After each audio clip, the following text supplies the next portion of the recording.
አንዳንድ ታዋቂ ሰዎች ውበትን እያሳደዱ እጅግ ርቀው በመሄዳቸው ጥቂቶች ብቻ ሊገምቱት የሚችሉትን ዋጋ ከፍለዋል።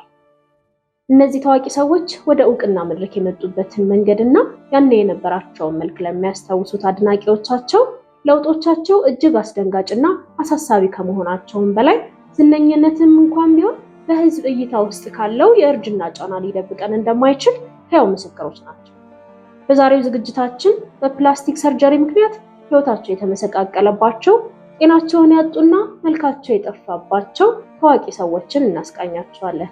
እስከ ዝግጅታችን ፍጻሜ ድረስ አብራችሁን ሆኑ።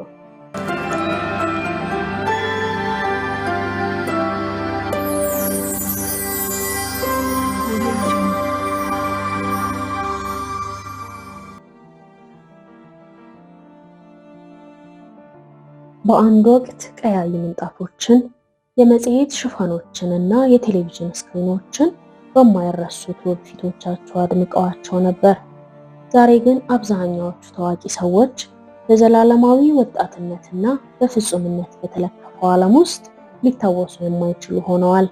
አንዳንድ ታዋቂ ሰዎች ውበትን እያሳደዱ በጣም ርቀው በመሄዳቸው ጥቂቶች ብቻ ሊገምቱት የሚችሉትን ዋጋ ከፍለዋል። ወደ ዝና መድረክ የመጡበትን ሂደትና ያኔ የነበራቸውን መልክ ለሚያስታውሱት አድናቂዎቻቸው እነዚህ ለውጦች አስደንጋጭና አሳሳቢ ከመሆናቸው በላይ ዝነኝነትም እንኳን ቢሆን በሕዝብ እይታ ውስጥ ካለው የእርጅና ጫና ሊጠብቀን እንደማይችል ሕያው ምስክሮች ናቸው። በዛሬው ዝግጅታችን በፕላስቲክ ሰርጀሪ መልካቸው የተበላሸ፣ ጤናቸው የተቃወሰና ሕይወታቸው የተመሰቃቀለባቸው 10 ታዋቂ ሰዎችን እናስቃኛችኋለን።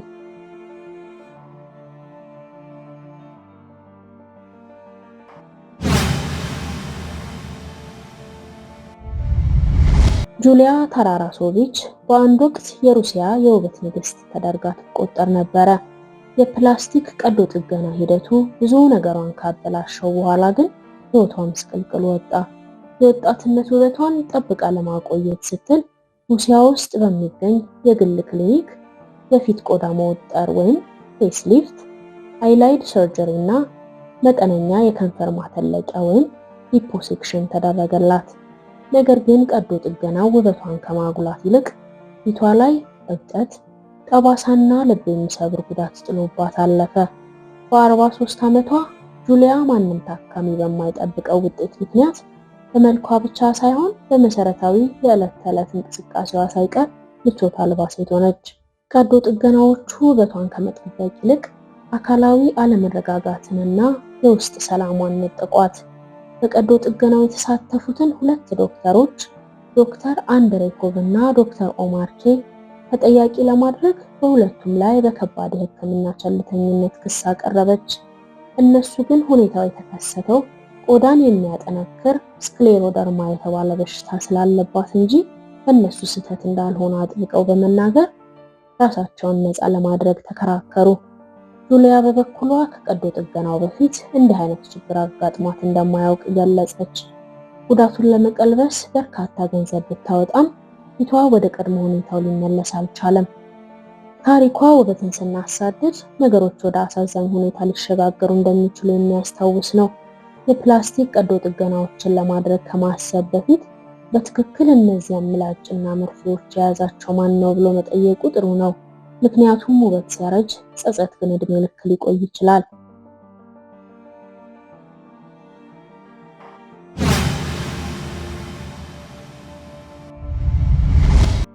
ሊን ሊሊያ ጓዳሉፔ በሜክሲኮ ወርቃማ የመዝናኛ ዘመን ውስጥ አስደናቂ ሰው ነበረች። እንደ አውሮፓውያን አቆጣጠር በ1970ዎቹ ዳንሰኛና ተዋናይ የነበረችው ሊን በመድረክ አያያዟና በተፈጥሮ ውበቷ በላቲን አሜሪካ ዝናንና ተወዳጅነትን ማትረፍ የቻለች ሜክሲካዊት ነበረች። ነገር ግን ጊዜ ያለፈ ሲሄድ የልጅነት መልኳን ለመጠበቅ ስትል ሕይወቷን ለዘላለም የሚቀይር ውሳኔን ወሰነች።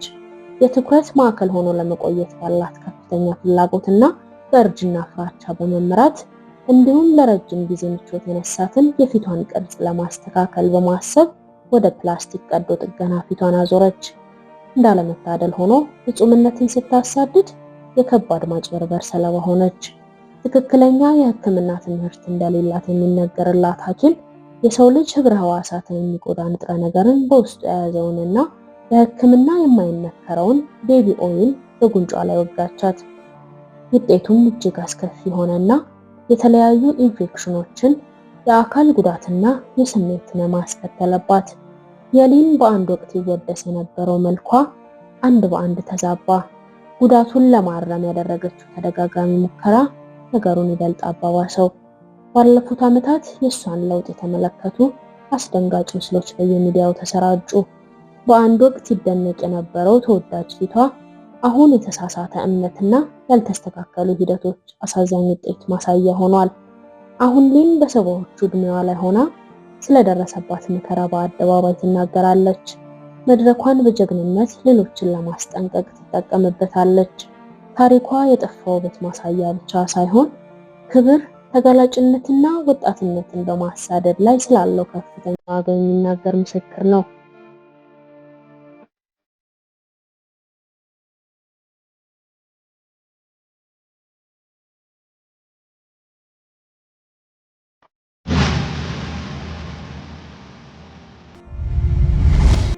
ሚካኤላ ሮማኒኒ በአንድ ወቅት የተከበረች የጣሊያን ሶሻሊስት ነበረች።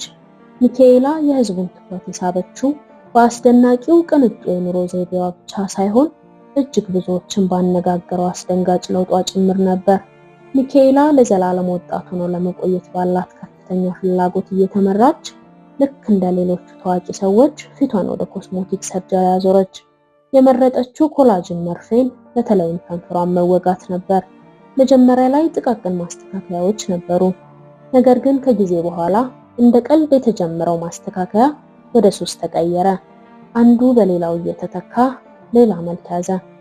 በ1990ዎቹ መጀመሪያ ላይ ያሉት ፎቶግራፎቿ እጅግ አስደናቂ ውበት ያላት ንቁ ሴትን ያሳያሉ። ከጥቂት አስርት ዓመታት በኋላ ያላት ለውጥ ግን እጅግ ያስደነግጣል። ከንፈሯ ከመጠን በላይ አብጦ የፊቷ ቅርጽ በመለወጡ በቅርብ የሚያውቋት እንኳን እሷን ለመለየት ይቸገራሉ።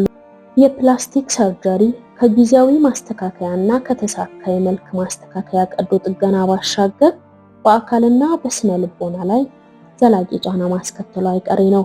የሚካኤላ ታሪክ የውጫዊ መልክ ብቻ ሳይሆን የማንነት፣ የክብርና አንዳንዶችን ወደ ጽንፍ የሚገፋፉ የማህበረሰብ ጫናዎች ማሳያ ነው። በአሁኑ ጊዜ በአደባባይ ብዙም አትናገርም። ነገር ግን የእርሷ ጉዞ ውበት ማሳደድ ምንም ገደብ ካልተበጀለት ወደማይፈለግና ወደማይቀለበስ ውጤት ሊያመራ እንደሚችል ጥሩ ማስተማሪያ ነው።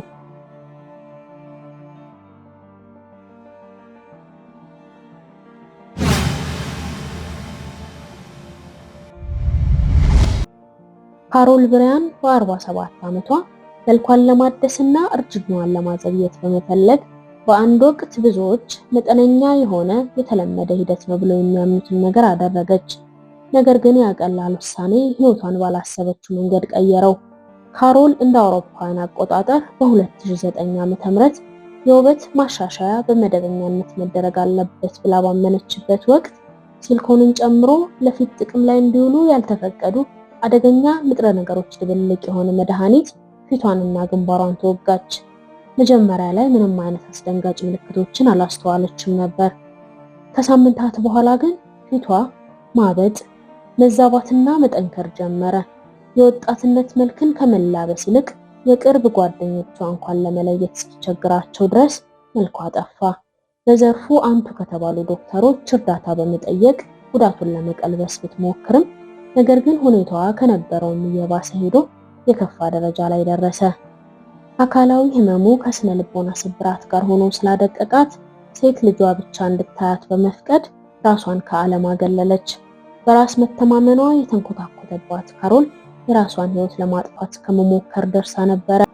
እንደ አውሮፓውያን አቆጣጠር በ2013 ለሁለተኛ ዕድል ተስፋ በማድረግ ወደ ክራኒዮፋሻል የቀዶ ጥገና ሐኪም ዞረች።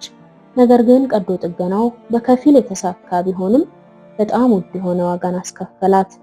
ሂደቱ ኦፕቲክ ነርቧን ለዘለቄታው በመጉዳቱ አንድ አይኗ ማየት እንዳይችል አደረገው። በጊዜ ሂደት የጠፋውን እንደገና ለመገንባት ተጨማሪ የቆዳ መትከልና የፊት ቀዶ ጥገና ስታደርግ ቆይታ አሁን በ50ዎቹ መገባደጃ ላይ የምትገኘው ካሮል ያጣችውን በራስ መተማመን ለመመለስ በምታደርገው ጉዞ ሌሎች ከእሷ ይማሩ ዘንድ ስለ ሕይወቷ በአደባባይ ትናገራለች።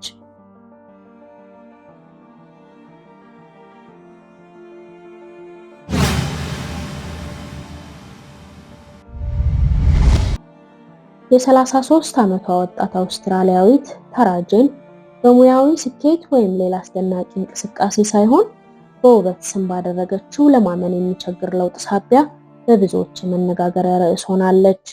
የእውነተኛ ሕይወት አሻንጉሊት የሚል ቅጽል ስም የወጣላት ታራ በሄደችበት ሁሉ በከተማ ጎዳናዎች ውስጥ ስትንሸራሸር የሚያያትን ሰው አንገት ታዞራለች። 5 የጡት ማስተለቅ፣ 6 የአፍንጫ ቀዶ ጥገናዎች፣ ተደጋጋሚ የቦቶክስ ሂደቶችና የቆዳ መወጠርን ጨምሮ የተለያዩ የፊት ቅርጽ ማስተካከያዎችን አድርጋለች። ገጽታዋ አድናቆትንም ትችትንም ስቧል። ነገር ግን የዘመናዊው ዓለም ውጫዊ ገጽታን በመርፌና ምላጭ ማስተካከል አባዜ ልክፍት የያዛት ታራ ጉዞዋን ለማቆም ምንም እቅድ እንደሌላትና ደህንነቱ የተጠበቀ ነው ተብሎ ከሚገመተው መጠን በላይ የጡቷን መጠን ወደ 15 ሲል ለማሳደግ እንዳሰበች በቅርቡ አስታውቃለች። ዶክተሮቹ የሰውነት ክብደቷ ዝቅተኛ መሆኑንና የትላልቅ ጡቶቿ አለመመጣጠን ሊያስከትሉ ስለሚችሉት ጉልህ የጤና እክሎች በተደጋጋሚ ቢያስጠነቅቋትም ነገር ግን ማስጠንቀቂያዎቹ ጭራሽ ፍላጎቷን የሚያባብሱ ይመስላሉ። ለአንዳንዶች የታራ ምርጫ አስደንጋጭ፣ አልፎ ተርፎም አስጨናቂ ሊመስሉ ይችላሉ። ነገር ግን ለእሷ ውበት እየተሻሻለ የመጣ የእጅ ጥበብ ውጤት እንጂ የማይንቀሳቀስ ሐሳብ አይደለም። የውበትና የማራኪነት ትርጉም በየቀኑ እየተቀየረ ባለበት ዓለም የታራ ታሪክ አንድ አስፈላጊ ጥያቄ እንድናነሳ ያስገድደናል። ፍጹምነትን መፈለግ ነፃ እያወጣን ነው ወይስ ቀስ በቀስ ጭራሽ ወደማይታወቅ ማንነት እየወሰደን? በአንድ ወቅት ውበት በሞገስ፣ በእምነት፣ በአስተሳሰብ፣ በቅንነትና በእውነተኝነት የተገለጸበት ጊዜ መኖሩን ለሚያስታውሱ የታራ ጉዞ የተለየ ዓለም እንዳለ ሆኖ ሊሰማቸው ይችላል። አንዳንድ ጊዜ መስተዋት የማንጸባርቀው ማንነታችንን ብቻ ሳይሆን ለመሆን እየሞከርን ያለነውን ጭምር ነው።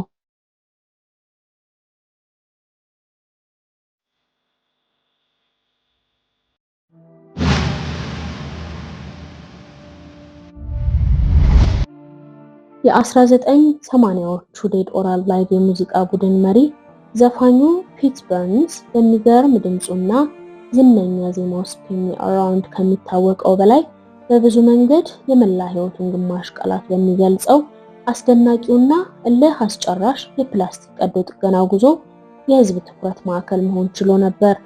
ትንሽ የአፍንጫ ስብራትን ለማስተካከል በሚል የጀመረው ቀዶ ጥገና ስራ ቀስ በቀስ ወደ ከባድ አባዜነት ተቀየረ። የሥርዓተ ጾታንና የሰው ልጅን ተፈጥሮ የሚጻረር ሰው ሰራሽ ማንነትን በመከተል ራስን መለወጥ በሚለው ሐሳብ ውስጥ ጠልቆ ገባ።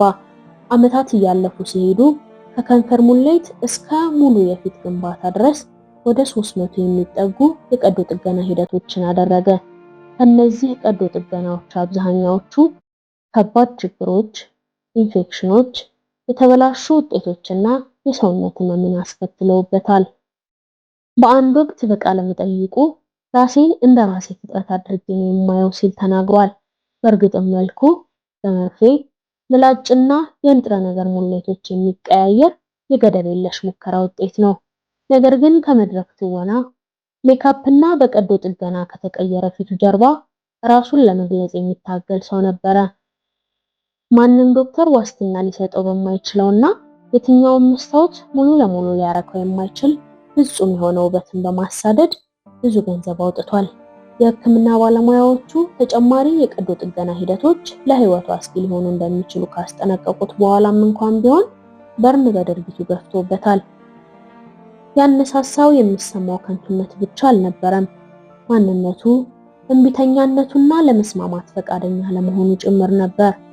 በ2016 በ57 ዓመቱ በድንገተኛ የልብ ህመም ምክንያት ህይወቱ ቢያልፍም ታሪኩ ግን ስለ ሰውነት፣ ስለ ራስ ክብርና ስለ ገጽታዊ የቀዶ ጥገና ግንባታ ዋጋ ለብዙዎች ያው ምስክር ሆኗል።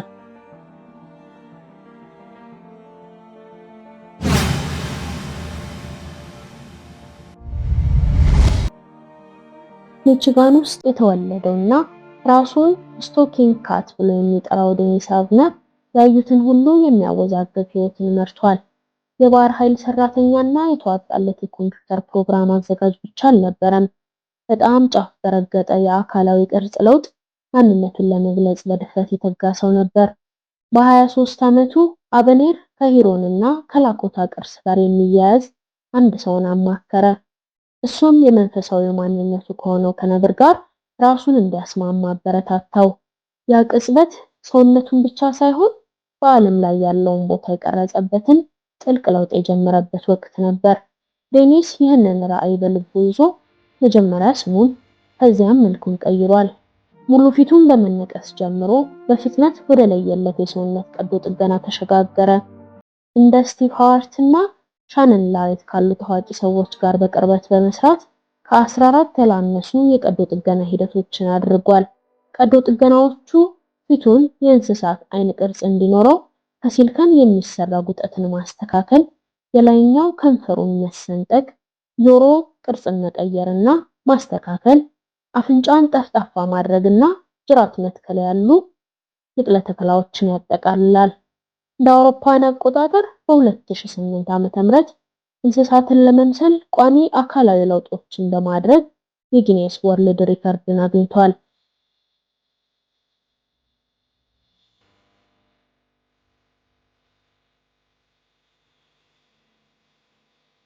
ውድ ተመልካቾቻችን የዛሬው በፕላስቲክ ሰርጀሪ ምክንያት ህይወታቸው የተመሰቃቀለባቸው ታዋቂ ሰዎችን ዳሰሳ ያደረግንበት ፕሮግራማችን የተከታተላችሁትን ይመስል ነበር።